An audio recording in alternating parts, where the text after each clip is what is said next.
I'm watching this. This is, as you point out, this cultural conservatism, this anti-wokeism, as one candidate likes to describe it, is a big thing over there. But it also made me wonder whether liberal elites kind of played into it in some ways by being less tolerant, by promoting ideas that were provocative. Well, look, I do think this is something that the whole culture has to grapple with. Change is uncomfortable. We already talked about this. And so demographic, racial change, changes in terms of women and the LGBTQ plus community wanting a seat at the table, wanting their voice heard. All that has made people uncomfortable and make people feel threatened. And women wanting to be treated equally and acknowledged. That makes guys feel like, man, what's happening?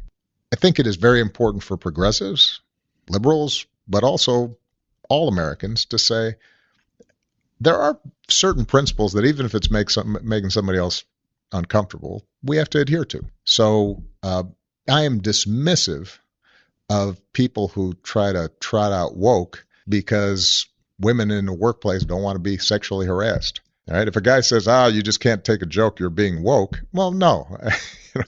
Like, I don't want my sister or my mother having to deal with some drunken, leering boss, right? Making comments about her legs. That's not wokeness. That's like professionalism, common courtesy. Those are behaviors that genuinely needed to be changed.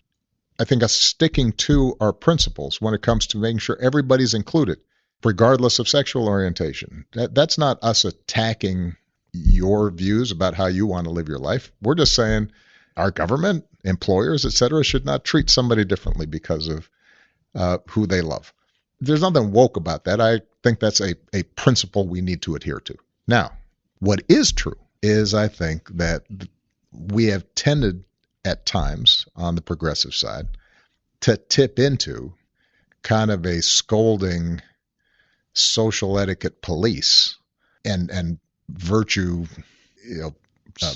signaling, whereby somebody doesn't say something exactly the right way, even if we all know they kind of didn't mean it in an offensive way, and suddenly you've got, partly because of social media, everybody jumping on them and saying somehow, you must be racist or sexist. I think there have been times where reporters are asking questions that don't fit the accepted narrative or are inconvenient for progressives around certain issues. And just by raising the question or pointing out facts that don't fit the neat narrative, we'll jump on them and say, why are you, aiding those who are attacking us? And I do think it is important for us to not fall into that trap in which our knee-jerk assumption is if somebody doesn't say something the exact right way,